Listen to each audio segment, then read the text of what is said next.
Kita berhimpun dalam barisan, lantangkan suara hati nurani, agar negeri ini berkeadilan. Indonesia maju bukan hanya mimpi. Kita berhimpun dalam barisan, lantangkan suara hati nurani, agar negeri ini berkeadilan. Indonesia maju bukan hanya mimpi. Partai Keadilan Sejahtera maju terus tanpa kenal lelah. Partai Keadilan Sejahtera maju terus tanpa kenal lelah. Kibarkan tinggi panji Allah, bangun Indonesia penuh berkah. Kibarkan tinggi panji Allah, bangun Indonesia penuh berkah.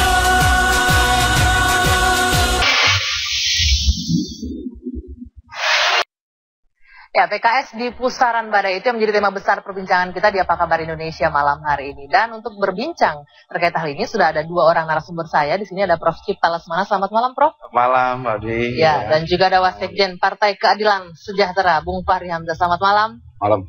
Ya, Bung Fahri, tadi sudah lihat tayangannya, ada yang mau dikomentari sedikit terkait dengan sepak terjang Fatonah dan juga wanita-wanita cantik. Kalau saya komentarnya sini aja, koreksi saja kita. Kita agak terpengaruh sama gimmick KPK tentang bahwa KPK itu pasti membuat orang bersalah gitu.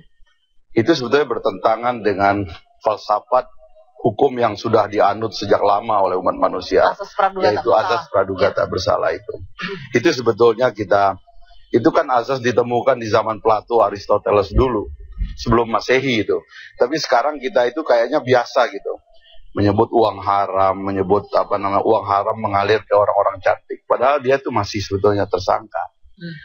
Apalagi saya punya problem ya, mentersangkakan maklar swasta itu menurut saya agak berat. Kenapa Anda menyebutnya maklar swasta? Karena dia swasta, Fatona itu pedagang biasa. Pedagang biasa. Iya, tapi ini kan karena kaitannya ada kaitan dengan mantan presiden Anda, Lutfi Hasan Ishak, dan juga ada kementerian. Saya ada kaitan saya dengan pengusaha banyak. Saya punya teman banyak pengusaha.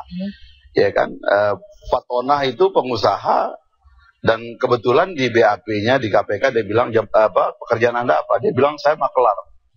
Lah maklar ini kan tukang jual semua hal, Prof.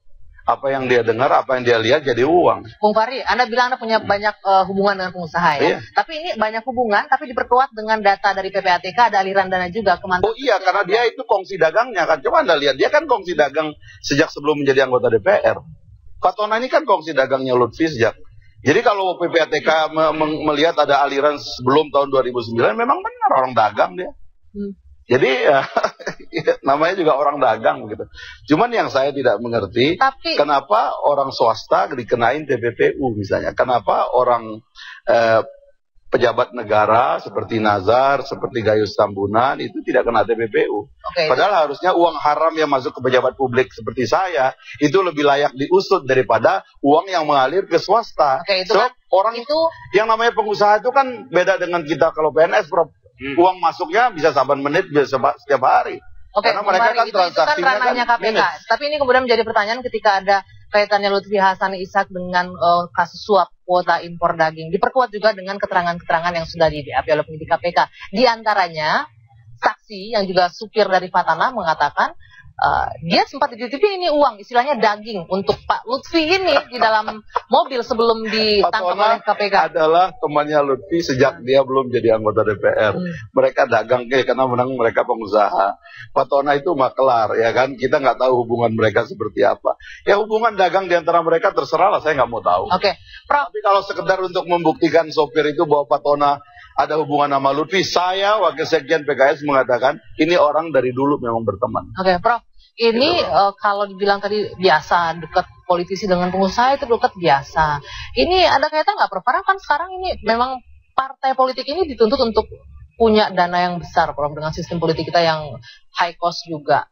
Enggak, kalau dikatakan kaitan ini kasusnya kan unik, kasusnya itu seperti menghebohkan karena Pak Lutfi kan presiden dari PKS, partai yang besar gitu ya, partai yang selama ini berhasil membangunkan image bahwa PKS ini adalah partai yang paling menjunjung tinggi norma-norma agama Islam, norma-norma etika gitu ya, religius gitu ya. Nah, kemudian ada kasus begini, dan jangan lupa tadi Pak Fahri mengatakan ini kan biasa hubungan antara swasta dengan politisi gitu ya. Masalahnya sekarang adalah ini terkait dengan masalah impor daging. Nah, impor daging ini sudah masuk public policy impor daging yang diduga ada komisi, ada markup macam-macam gitulah, sehingga kasus ini menjadi sangat menarik perhatian besar dari masyarakat, saya kira itu ya. Nah, jadi nalarnya Prof itu sederhana, dan itu yang memang harus kita junjung tinggi. Sebab hukum itu harus gampang dipahami oleh publik. Hukum itu tidak boleh disimpan oleh negara, lalu negara mengenakan ke kita sesaat dia mau. Kamu kena ini, nggak boleh begitu. Hukum itu adalah hukum itu, publik. Fahri, karena justru itu ada proses. Kalau nalar hukum publik, hukum lagi proses. Karena itu nalar hukum publik. Kalau menurut saya suap itu begini. Fatona menekan Lutfi supaya Lutfi menekan Menteri Pertanian, ya kan? Supaya Menteri Pertanian memberikan kuota impor kepada PT Indoguna. Itu kan nalar hukum. Harus begitu dong caranya, jangan rumit dong, ya kan? Nah, kira-kira pertama Pak Susono belum jadi tersangka. Padahal seharusnya suspek utamanya itu kan Menteri Pertanian. Bentar dulu. Bentar, saya mesti. Oke. Waktunya tenang dulu, kita lanjutkan saat lagi. Bentar jeda.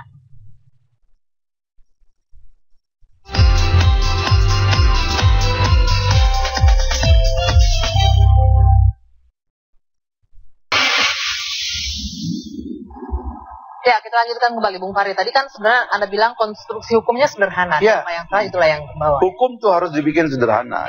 Tidak complicated supaya gampang dipahami oleh setiap orang. Ini kan tidak complicated sebenarnya. Ada Fatona, ada Lutfi Hasan Ishak yang diduga menerima 40 miliar. Ntar dulu, jangan soal menerimanya dulu. Jangan terima uang dipersoalkan. Pidananya dulu yang dipersoalkan. Pidananya adalah kalau Menteri Pertanian mengeluarkan kuota untuk PT Indoguna, dan dengan itu kemudian kita dapat kompensasi. Kenyataannya menurut Menteri Pertanian yang sampai sekarang masih bebas merdeka, bahwa sejak peristiwa-peristiwa itu justru dia menyetop impor dan mengurangi impor. Kan itu yang aneh. Oke lah, kita nggak bicara hukum sebab itu adalah domainnya KPK. Yang kita maksudkan adalah kenapa hukum dibikin merembet-rembet jadi kampanye? Menurut Anda kenapa? Kenapa Anda nista itu perempuan-perempuan itu hanya karena terima $1.000 lalu Anda mengatakan uang koruptor mengalir ke wanita-wanita cantik. Wah, Fatona banyak istrinya. Ini semua sekarang dikasih makan dengan uang sebelah itu. Kenapa? Oh come on, jangan didramatisir seperti itu dong, kan kasihan mereka. Kita ini punya anak dan istri, Abraham Samad punya anak dan istri. Come on, kamu berbuat zalim kepada orang. Ini status orang belum jelas, kamu sudah bilang uang haram mengalir ke orang-orang cantik. Come on, ya jangan begitu dong. Lalu apa dibalik ini menurut Anda? Jadi di dunia ini ada Tuhannya, ada yang ngatur. Kalau kita zalim kita kena. Lihat nasib pimpinan-pimpinan KPK, lihat aja. Bahaya loh. Ya, tapi kemudian Anda apa ujungnya? Bung Fahri, tapi kemudian apa dari ujung pernyataan Anda ini? Kenapa harus bikin sederhana aja? Kalau hukum tuh menurut saya nanti Prof ya, semua kantor penyidikan tuh kita bikin dari kaca, transparan, lalu kemudian kita menonton dari luar orang disidik. Transparan semua, memang harus begitu. Hukum itu kalau Anda mau membereskan korupsi di Indonesia ini sederhana.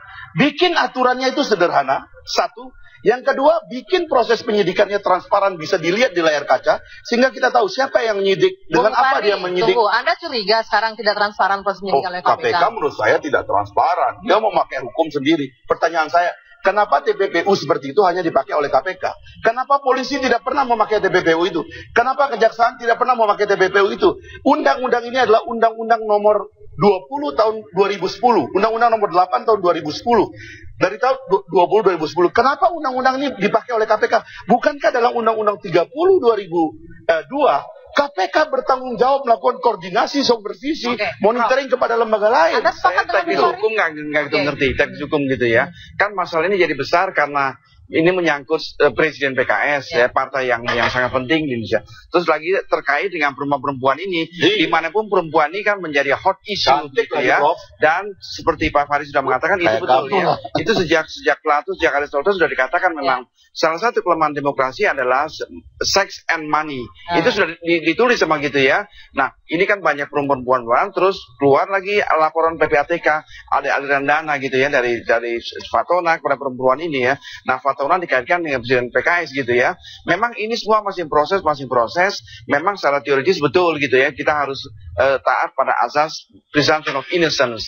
Tapi publik di sini sepertinya kan nggak sabar gitu ya. Ini karena wah ini partai besar menyangkut presiden gitu ya, sehingga tertarik, dan media juga saya lihat juga sangat akan mengekspos gitu ya. Tapi, terutama aspek perempuan ini, perempuan cantik ini. Terlepas dari aspek perempuannya, Iya. orang-orang seperti Fatana ini ada di Anda melihat nggak?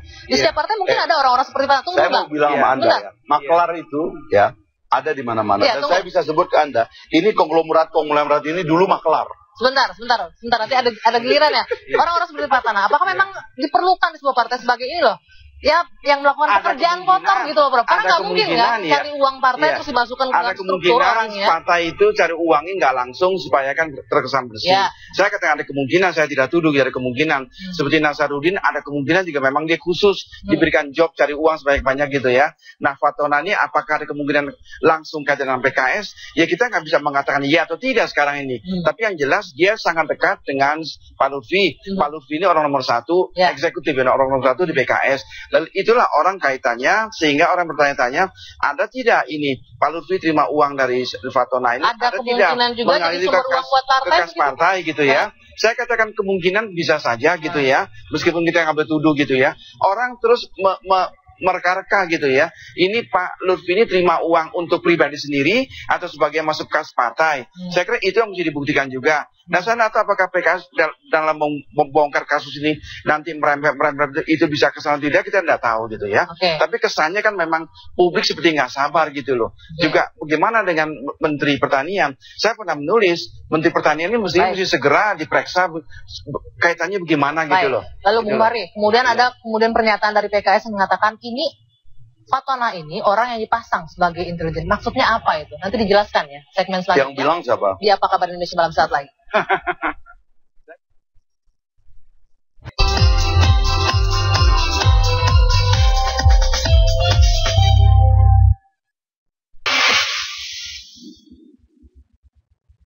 Dan kita terus melakukan upaya-upaya untuk melakukan penyitaan, tapi sekarang sudah dilakukan pemberdelannya terhadap mobil-mobil itu, dan insya Allah ke depan akan dilakukan upaya-upaya yang lebih represif lagi. Yakin bahwa 1-2 hari ke depan dengan kesadaran hukum sebagai partai politik yang memahami hukum, maka PKS harus menghormati hukum. PKS harus menghormati hukum. Ada sedikit komentar terhadap Abraham juga harus memahami hukum loh. Kenapa? Ya, Abraham juga harus memahami hukum. Jadi hukum itu jangan dianggap saya punya hukum, ya, kamu tidak gitu loh. Jadi ini hukum saya kenakan ke kamu, dan kamu harus mengerti versi saya ini pasti benar gitu. Tidak boleh begitu. Lembaga negara seperti dia itu harus transparan dan ngomong ke publik tuh jangan ngomong politik kayak tadi. Itu dia ngomong politik tuh. Dia komentari PKS. Dia harus ngomong substansi. Apa yang dimaksud dengan penyitaan? Gimana istilah penyitaan itu ditemukan dalam hukum? Saya mau tanya Abraham, tadi kan saya minta Anda kalau bisa ada orang KPK, kan nggak ada kan? Saya mau tanya, di mana kata penyitaan itu muncul dalam hukum? Adakah kata penyitaan, definisi kata penyitaan dalam undang-undang KPK? Tidak ada. Saya baca undang-undang KPK, kami ini pembuat undang-undang, ngerti juga soal ini. Sekarang di mana istilah penyitaan itu muncul? Penyitaan muncul pengertiannya di dalam undang-undang tahun 8 tahun 81. Undang-Undang nomor 8 tahun 81, Undang-Undang KUHP. Karena itu definisi tentang penyitaan. Ya? Kita tinggalkan itu karena tidak ada orang KPK. Makanya, tidak baik jadi dia jangan bilang PKS harus mengerti hukum, terus dia nggak harus mengerti hukum. Baik. Kita lanjutkan kembali Abraham nih. kepada yang terputus tadi. Ini rekan-rekan Anda di kader-kader PKS yang lain mengatakan kalau Fatona ini adalah sosok yang sengaja disupkan. Oh, Fatona lagi. Ya, balik dong ke topik utama kita itu. Ini hanya sedikit intermezzo tadi. Nah, saya tuh nggak menyangka Fatona itu siapa? Nah, itu dia nggak jelas. Itu kan kader teman-temannya. Saya tuh nggak menyangka Fatona itu akan jadi orang penting suatu hari gitu. Aneh aja, kejadian ini aneh menurut saya. Tapi teman Anda loh yang ngomong. Siapa? Salah seorang soal apa? Soal apa? Ya, ada penyusupan Fatona disusupkan. Belum didiskusikan sama teman-teman. Bukan. Sekarang ini kan orang boleh membuat interpretasi macam-macam. Ini kan semua panggung ya. Tiba-tiba di depan kita itu ada panggung yang bernama Fatona. Dia itu seperti James Bond, lalu punya pistol kira-kira begitu, terus dikelilingi oleh perempuan-perempuan cantik. Ini kan seperti drama. Sementara kami ini, kader ini tidak mengerti ini Fatona ini siapa begitu loh. Oh ternyata dia adalah temannya Pak Lutfi. Ya kita tahu ya temannya Pak Lutfi, apa boleh buat gitu. Tapi kalau tiba-tiba dia dinisbatkan kepada PKS gitu, mohon maaf ya kayaknya enggak. Dia enggak ada di mana-mana, dia enggak ada di dalam daftar apapun begitu loh. Kecuali bahwa dia temannya Lutfi. Jadi wajarkah kalau kami ini harus menanggung beban penderitaan yang begini besar gara-gara orang yang sebetulnya kami nggak kenal gitu loh. Oke, tapi tidak Anda, Gitu tapi loh. juga dengan Lutfi sendiri juga terkait ini. Walaupun ini masih dugaan Oh, enggak, dibuktikan itu kan ya. hubungan dia dengan Lutfi. Iya, Itu iya, urusan dia dengan Tapi Lutfi jangan dong. tidak bisa dilepaskan. Lutfi Hasan Ishak Lepas, mantan Bos. presiden PKS, Pak, orang kita nggak paling tahu tinggi saya di ini, PKS. Anggia, saya ini nggak tahu bahwa suatu hari saya akan jadi wakil sekjen partai anggota DPR. Tiba-tiba sekarang ada teman saya, waktu saya sekolah, saya angkat dia menjadi pegawai saya, terus dia bekerja dengan saya dan sebagainya. Itu hubungan pribadi saya lama. Apa karena saya jadi anggota DPR terus semua masa lalu saya itu tidak boleh ada orang. Di samping saya hanya boleh ada negara. Oke, Bung Bari. Kan zalim begitu, itu yang terjadi dengan orang-orang di KPK ini sekarang menjadi eksklusif, tidak mengenal tetangganya, mirip orang yang dikawinin oleh yang subur. Gitu loh. Kita kan kenal nih Abraham, Bambang segala macam. Tiba-tiba jawab SMS kita nggak mau. Oke, kita berbicara Saya soal orang habis politik ya. dikawinin yang subur Prof, gitu loh. Kalau berbicara konteks politik, orang dekat Lutfi Hasan. Kalau Lutfi ya bukan presiden, mungkin tidak akan menjadi presiden PKS, mungkin tidak akan menjadi masalah ya. Tapi kemudian konteksnya ada aliran dana ke sana dengan posisi dia sebagai presiden partai gitu. PKS kan bisa melakukan konstruksi gitu ya. Publik juga melakukan konstruksi sosial. Kan ada teorinya ya. Di Theory of Social Construction of Reality gitu ya. Konstruksi sosial yang dibangun oleh publik adalah ini terkait satu sama lain ya. Sampai di mana kebenaran ini hukum yang harus dibuktikan. Iya, ya. Bahwa publik melihat ini terkait gimana Fatona dekat dengan Lutfi presiden PKS, lalu dikaitkan. Tapi kan itu juga tidak bisa terlepas begitu, Bro. Iya tahu, itu masalah persepsi lagi. Iya. Publik mempunyai persepsi seperti itu. Bukti ya benar apa enggak belum tentu juga kan. Namanya persepsi itu bisa benar bisa tidak. Di sini kita masuk ke ranah hukum. Hukum yang harus buktikan sampai sejauh mana persepsi publik itu benar atau ngawur terus gitu. Nah, saya kira ini kan masih the show is still going on, masih jalan gitu loh. Jadi apa haruskah PKS ini takut seperti ini dengan kondisi? Nah, menurut saya nggak takut. Menurut saya PKS mesti cool, Nggak, mesti saya tenang nggak gitu takut. ya. Tetap mesti tenang. Harus tenang tuh, Bang. Kalau PKS Saya tenang. Kalau orang Sumbawa aja ngomong begini. Kalau keras. PKS yakin bahwa ini nggak ada kaitan dengan PKS, bahwa Fatona ini betul-betul hubungan pribadi dengan Lutfi, ya is oke aja gitu ya. Tinggal kita tunggu hukum, tinggal tunggu KPK kan, nanti bagaimana jatuh ke pengadilan tipikor yang putuskan gitu kan. Oke. Nah itu kalau kita memang negara hukum, kita percaya sama hukum, bahwa itulah yang kebenaran gitu loh. Bung Bari, kalau di PKS itu kader itu harus menyumbang nggak sih? Untuk kepentingan partai. Ya menurut Anda gimana? Apa harus nggak nyumbang? Apa Bang Ical dilarang nyumbang Golkar? Apa Surya Paloh dilarang nyumbang Nasdem? Apa Haritanu dilarang nyumbang Hanura? Oke, mungkin Kan berangkat nggak dari mungkin sini. juga lah. Ya, mungkin berangkat dari sini juga ada aliran dana yang Ini diberikan nggak ada oleh hubungan PKS sama itu. PKS. Ini urusan-urusan yang sedang terkait dengan Fatona ini ya akan dihadapi sendiri oleh Fatona lah. Tapi kami sebagai partai politik merasa bahwa kalau Anda betul-betul siap dengan iklim demokrasi yang sebenarnya, dengan iklim penegakan hukum yang sebenarnya, melawan tirani negara yang berlebihan, yang cenderung represif, yang menganggap dirinya adalah hukum ya. Padahal kita sudah amandemen 4 kali konstitusi, itu concern kami ya. Kami akan melawan segala tirani, kami akan melawan kecenderungan negara menguasai makna dan merepresi rakyat, merepresi pasar, merepresi dunia ekonomi. Itu bukan bahasa kami. Kami ini modern, kami ini melihat ke depan. Masa lalu kita akan tinggalkan. Gitu. Oke. Satu lagi. Orang-orang ini nggak ngerti soal demokrasi, soal HAM, segala macam. Siapa yang nggak ngerti? Ya karena menganggap dirinya adalah leta semua, negara adalah aku. Kalau aku sudah ngomong berarti aku benar. Nggak boleh begitu dong. Siapa yang maksud Anda itu? Negara tidak harus benar, ya. Negara tidak harus benar, negara bisa salah dan negara bisa kalah. Karena itu di dalam amandemen undang-undang kita, kalau kita lihat dari 199 ketentuan baru di dalam undang-undang dasar, 89% adalah ketentuan, dia adalah ketentuan baru, 88%. Dan di antara ketentuan itu yang paling besar ketentuan baru dalam amandemen konstitusi adalah perkuatan rakyat. Jadi negara kuat kayak begini-begini sudah kita tinggal. Jadi jangan mentang-mentang dengan hukum. Ngomong terbuka. Apa masalahnya? Buka penyidikannya. Datang ke kantor, saya KPK, saya mau ambil mobil ini semua. Kayak preman begitu. Nggak boleh dong.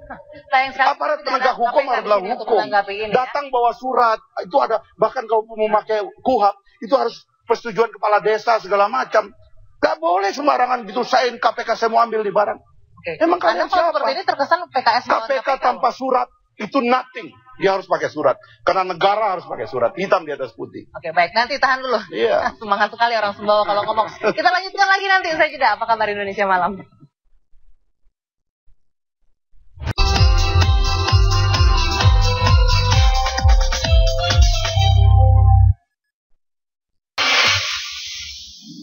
Baik, kita lanjutkan kembali perbincangan ini karena Bung Fahri sangat bersemangat untuk berbicara dengan KPK. Kita usahain nih Bang, untuk orang Sumbawa ini. Mainkan. Nah, sudah bersama kita Bung Johan Budi.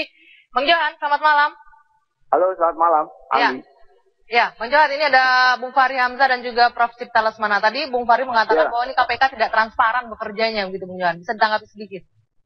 Ya, terima kasih Bung Fahri. Selamat malam. Selamat Malam, Bos. juga, Prof. Jadi, definisi transparan tentu harus dijelaskan pada publik ya. Apa yang dimaksud dengan penegak hukum yang tidak transparan?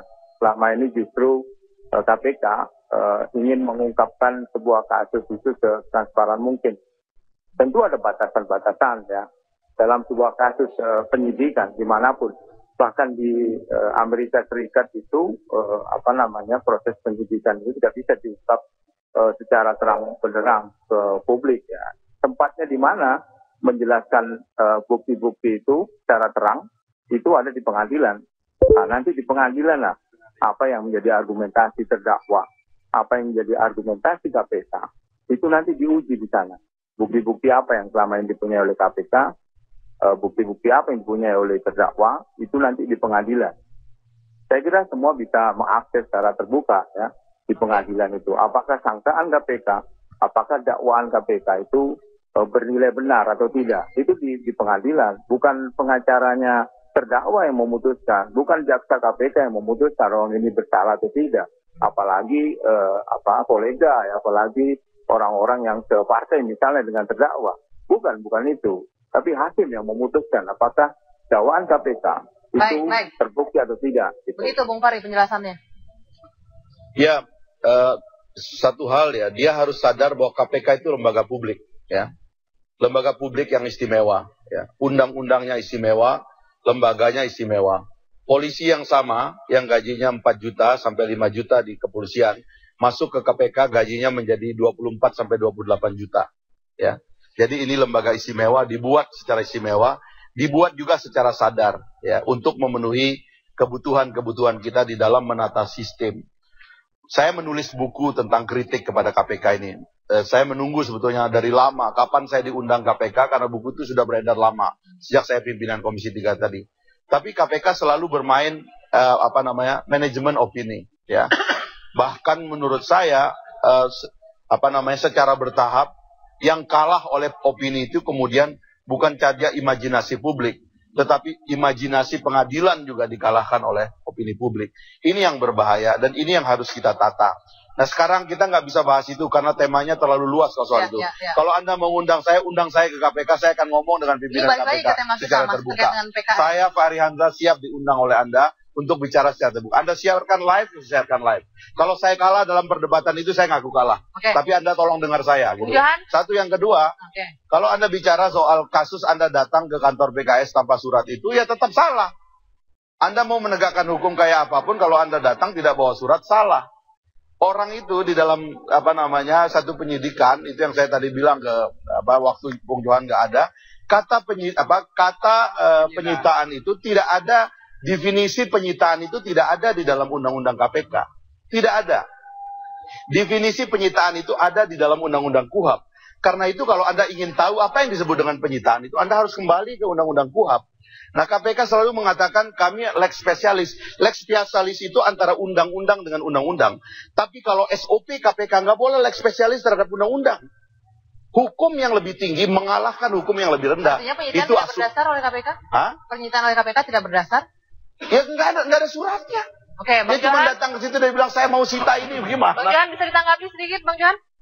Ya, saya ingin menanggapi, tapi saya mohon Bung Fahri jangan memotong saya dulu ya. Karena kalau diskusi Anda menjelaskan panjang lebar, Oke, sementara silakan. kami beri kesempatan. Yang pertama soal surat penyitaan. Surat penyitaan ada di kita. Kita bawa itu. Bahkan ada berita acara penolakan. Itu kita ditandatangani juga oleh Satpam di situ ya, security di situ.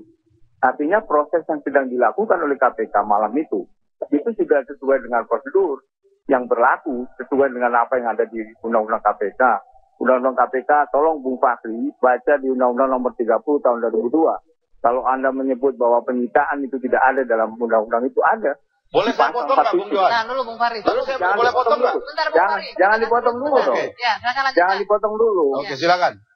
Ini kan Anda ini kan ditonton oleh banyak orang ya. Jadi harus dijelaskan Enggak, juga. karena Anda ngomong salah. Saya bilang definisi, nggak ada definisi Bentar, di Bung Fahri. situ. Kita simpan dulu. Di garis bawahi dulu itu ngomong salah yang pertama ya. Lanjutkan, Bung Johan. Ya. Yang kedua, ingin saya sampaikan, jangan seolah-olah klaim kebenaran bahwa yang bohong itu adalah KPK berdasarkan keterangan dari orang-orang PKS, itu tidak benar juga. Harus diuji itu, siapa yang bohong ini. Ada surat penyitaan, ada berita acara pemeriksaan penolakan itu kita dapat ada, nanti kita sampaikan itu di pengadilan. Nah, kalau Anda menghormati bahwa negara ini negara hukum ya, itu ada proses hukum juga. Kalau Anda keberatan mengenai upaya penyitaan, pra-peradilan dong. Baik. Bukan dengan cara mengumpulkan massa begitu, bukan dengan cara menggembok gerbang itu sehingga kita tidak bisa masuk. Oke. Kita dituduh preman kemarin oleh Bung Fahri. Sudah boleh Kita ditanggapi, Bung dituduh Johan? kebohongan publik. Bentar, belum selesai Oke. nih. Ya. Ya, siapa yang kebohongan publik? Kita lihat dulu di pengadilan nanti. Kalau Anda keberatan, itu ada mekanismenya. Ini negara-negara hukum, bukan negara preman. Jadi pakailah jalan secara hukum juga. Pra-peradilan kan KPK dong. Itu nanti pengadilan yang bisa membuktikan bahwa KPK itu tidak prosedural. Bukan Anda yang memutuskan KPK tidak prosedural.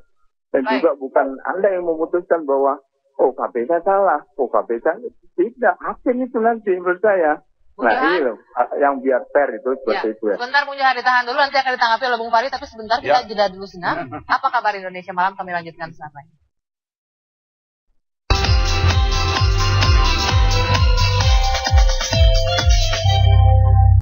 Kita lanjutkan lagi langsung tadi, tanggapi pernyataan Johan Budi. Ya, jadi saya punya iPad ini, ada 2 undang-undang di sini. Undang-Undang 30 2002 dan Undang-Undang nomor 8 tahun 81 tentang KUHP. Kalau saya ketik definisi daripada penyitaan itu tidak muncul di Undang-Undang KPK, tapi ada ketentuan tentang penyitaan, bukan definisinya. Tapi definisi penyitaan itu dalam undang-undang, di mana Anda harus merujuk ke situ, Bung Johan. Anda ngetik di Undang-Undang 8 tahun 81 tentang KUHP, ini dibikin zaman Soeharto loh ini, itu muncul definisi tentang penyitaan. Maka kemudian kita harus mengikuti prosedur dan definisi yang ada di situ. Itu satu. Yang kedua, yang Anda lakukan ke PKS itu Anda masuk, ya kan? Bahkan menurut teman-teman bukan masuk, menyelusup. Karena dia menjadi supir, lalu ada seorang di situ yang lagi habis sopirnya Pak Lutfi atau apa habis diperiksa di KPK, dibawa di situ, dia nyupir, dia bilang mau ngantar Pak ini gitu. Akhirnya tugas memudahkan dia masuk sampai ke belakang rupanya. Karena ini ada sopirnya Pak Lutfi, jadi mereka kena, dibawa masuk. Ternyata di dalamnya itu banyak orang KPK menyebar, lalu kami ini mau sita ini semua. Security kaget. Siapa Anda? Singkatnya, jadi yang dipermasalahkan oleh PKS apa? Cara penyitaannya, siapa Anda? Siapa Anda? Kami KPK bilang tuh, mana surat Anda? Itu enggak, itu gampang katanya begitu. Kami mau nyita ini, Bang. Mana anunya? Apa mobil-mobil yang Pak Lutfi, dia bilang, Pak nggak bisa Pak, Bapak harus memperkenalkan diri ke kami. Baru kami kasih izin, kami penjaga gedung ini. Dibentak-bentak orang-orang itu. Gedung ini sebentar lagi selesai acara kami mau tutup. Itu saya tadi wawancara tuh orang-orang di sana. Nggak boleh begitu dong. Anda kan harus pakai prosedur rendah hati. Assalamualaikum. Anda ngambil Pak Lutfi kan kami kasih. Bung Fahri sudah tertangkap informasinya. Langsung Bung Johan ditanggapi terakhir, Bung Johan. Ya, jadi tolong juga jangan dipenggal dulu ya, Anggi. Ada beberapa statement Bung Fahri yang salah ya. Dan kita lagi ditonton oleh jutaan masyarakat ya. Seolah-olah kan Bung Fahri ini paham betul tentang hukum ya. Soal TPPU tadi, dia bilang bahwa TPPU hanya KPK yang melaksanakan. Itu salah besar itu. Coba Anda riset deh, Anda baca di pemberitaan. Kejaksaan menerapkan TPPU juga. Bagaimana mungkin Anda bisa menjelaskan banyak hal kalau cuma satu hal yang ini aja Anda tidak akurat. KPK juga menerapkan TPPU pada Nasaruddin loh. Tadi Anda bilang Nasaruddin nggak di TPPU. KPK menerapkan Pak. Ada TPPU soal pembelian saham Garuda. Nah hal-hal yang seperti yang sederhana seperti ini aja Anda tidak akurat. Bagaimana Anda bisa menjelaskan hal yang lebih detail, hal yang lebih teknis hukum gitu loh. Nah ini kan bisa menyesatkan publik, Anggi. Saya yang Anggi tadi tidak memotong ya pertanyaan ketika Fahri bilang bahwa TPPU hanya KPK yang melaksanakan dan Ahmad Fatana ini swasta. Sejak kapan undang-undang TPPU nggak bisa mengenakan pada bukan penyelenggara negara? Bisa. Nah ini saya kira harus kita belajar dulu ya sama-sama gitu biar kita diskusinya enak, nyambung. Bang Johan, mohon maaf sekali ini harus dipotong Bang karena waktunya yang gitu. sudah habis. Iya, nggak apa-apa. Terima yang kasih. penting sudah saya jelaskan gitu bahwa Saya tunggu undangannya. Terima kasih Bang Johan. Biar jelas saya tunggu undangannya. Ya, ini kasus impor daging yang melibatkan Presiden PKS, Lutfi, ya. Saya kira sedikit banyak memang ini mengguncang PKS gitu ya. Makanya saya bisa mengerti kalau Pak Fahri ini marah-marah sekali begitu ya. Bagaimanapun gitu ya. Apalagi dapat exposure yang luar biasa gitu ya. Dan exposure luar biasa ini akibat dari keterlibatan begitu banyak perempuan gitu ya. Nah bagaimana ini kebenarannya gitu? Pak Johan sudah ngomong, saya juga sudah ngomong gitu kan. Ini ada jalan lain. Kita tunggu pengadilan hukum, bagaimana ya? gitu ya. Itu saya sudah katakan Pak Johan sebelum Pak Johan datang gitu ya. Terima kasih. Ada jalan lain saya kira begitu ya. Baik, Prof, terima kasih sekali waktunya Bung Fahri, terima kasih. Dan juga tadi Bung Johan yang bergabung melalui telepon. Demikian perbincangan kita di Apa Kabar Indonesia malam hari ini. Saya Dwi Anggia, selamat malam. Sampai jumpa.